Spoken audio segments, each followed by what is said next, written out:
کہ اس پروگرام میں باقاعدہ طور پر چاہے جتنی ان کی طبیعت قلیل رہتی تھی لیکن اس کے باوجود بھی وہ اس میں شریک رہتے تھے، اور انہوں نے سچی بات یہ ہے کہ انہوں نے یہاں رہ کر کے خدمت انجام دی ہے، اور انہوں نے ایک ہی پیغام دیا ہے، امیر ہوں کہ غریب وہ بزرگوں سے جڑ جائے، اللہ والوں سے محبت کرے، اور ولیوں سے محبت یقیناً ہمارے آپ کے کام آتی ہے۔ آج ان کی غیر موجودگی میں ان کے صاحبزادگان، ان کے بیٹے اور ان کے پوتے سب لگے ہوئے ہیں، اور الحمدللہ سب جامعۃ الاحمدیہ السنیہ سے وابستہ ہیں اور محبت رکھتے ہیں۔ حضور بحر الرفاق عجبۃ الرضوان کا اور صاحب آستانہ اور خادم آستانہ کا بڑا گہرا تعلق چلتا چلا آیا ہے، اور انشاءاللہ امید قوی ہے کہ تا قیام قیامت انشاءاللہ یہ سلسلہ جاری و ساری رہے گا انشاءاللہ۔ آئیے بارگاہ رسالت میں درود پاک پڑھیں بابا سے بلند، اللہم صلی علی سیدنا مولانا محمد بارک وسلم صلاۃ و سلام علیہ یا رسول اللہ صلی اللہ علیہ وسلم۔ وارسی خانوادے سے متعلق ایک شاعر ہیں حضرت ابراہیم شہدہ صاحب، وہ بڑے اچھے اشعار کہتے ہیں، مجھے ان کے چند اشعار پسند ہیں، میں آپ کی بھی سماعت کے حوالے کرتا ہوں۔ وہ فرماتے ہیں سیاہ راتوں میں جیسے قمر چمکتا ہے، سیاہ راتوں میں جیسے قمر چمکتا ہے، ویسے میرے نبی کا سنگ درد چمکتا ہے۔ سبحان اللہ سبحان اللہ۔ سیاہ راتوں میں جیسے قمر چمکتا ہے، ویسے میرے نبی کا سنگ درد چمکتا ہے۔ چوم لے تو ایک بار محبت سے ان کی چوکھٹ کو، چوم لے تو ایک بار محبت سے ان کی چوکھٹ کو، یہ میرا دعویٰ ہے کہ وہ زندگی بھر چمکتا ہے، یہ میرا دعویٰ ہے کہ وہ زندگی بھر چمکتا ہے۔ یاد رکھیں آج دنیا کے لوگ چمکنے کی کوشش کرتے ہیں، کوئی اپنے مکان کی بنیاد پر، کوئی اپنی دولت کی بنیاد پر، کوئی پیسے کی بنیاد پر، کوئی کرسی کی بنیاد پر، لیکن زمانہ دیکھ رہا ہے، تاریخ بتاتی ہے نہ کوئی دولت کی بنیاد پر چمکا ہے، نہ کوئی پیسے کی بنیاد پر چمکا ہے، نہ کوئی تعلقات کی بنیاد پر چمکا ہے، نہ کوئی اقتدار کی بنیاد پر چمکا ہے۔ اگر دولت کی بنیاد پر کسی کا نام باقی رہتا تو حضرات گرامی قارون کا نام سب سے پہلے فہرست میں آتا، شداد کا نام آتا، حامان کا نام آتا، نمرود کا نام آتا، فرعون کا نام آتا، لیکن تاریخ بتاتی ہے ان کے پاس دولت تھی، ان کے پاس پیسہ تھا، ان کے پاس اقتدار تھا، لیکن ان کے پاس اللہ کی محبت نہیں تھی، ان کے پاس اللہ کی شریعت نہیں تھی، ان کے پاس قانون اسلام نہیں تھا، ان کے پاس محبت پیغمبر اور محبت نبی نہیں تھی۔ اس لیے یہ دنیا میں دولت لے کر کے آئے لیکن نام و نشان مٹ گیا،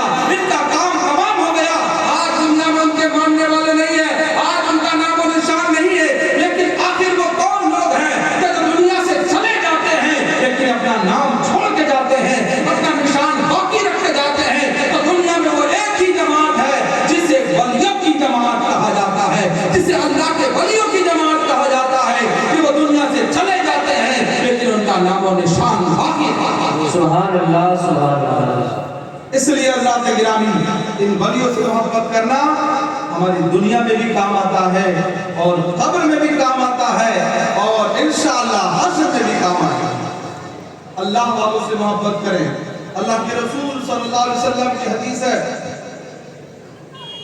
المرء مع من احب، انسان اسی کے ساتھ ہے جو جس سے محبت کرتا ہے۔ اب یہ آپ کو ڈیسائیڈ کرنا ہے کہ نیتاؤں سے کرنا ہے یا ابھی نیتاؤں سے کرنا ہے یا خان برادری سے کرنا ہے یا فلاں سے کرنا ہے۔ خان برادری سے مراد برادری نہیں بلکہ جو فلم دنیا کے لوگ ہیں، آج کل ہمیں ان کے نام یاد ہے، میچ کھیلنے والوں کے نام یاد ہے، ہمیں ان سے محبت ہے، لیکن یاد رکھیں ان کی محبت آپ کو نقصان دے دے گی، فائدہ نہیں دے گی، لیکن ولیوں کی محبت آپ کو نقصان نہیں دے گی بلکہ فائدہ دے گی۔ اللہ والوں سے محبت، ان سے تعلق آپ کی قبر میں بھی کام آئے گا، حشر میں بھی کام آئے گا، اور محبت کے ساتھ ساتھ اگر صحبت مل جائے تو سبحان اللہ، اللہ والوں کے پاس بیٹھنے کو مل جائے تو سبحان اللہ، ولیوں کی صحبتیں مل جائیں تو بہت بڑی بات ہے۔ اسی لیے قرآن کہہ رہا ہے اے ایمان والو اللہ سے ڈرو ان سچوں کے ساتھ۔ ولیوں کی صحبتیں، آج ہمارا حال یہ ہے کہ ہم اللہ والوں کے یہاں جاتے ہیں لیکن ہم جا کر کے ان کی بارگاہ سے فیض حاصل نہیں کرتے ہیں، فیوزات حاصل نہیں کرتے ہیں، برکتیں حاصل نہیں کرتے ہیں۔ اگر ہم اور آپ اللہ کے ولیوں کے یہاں جائیں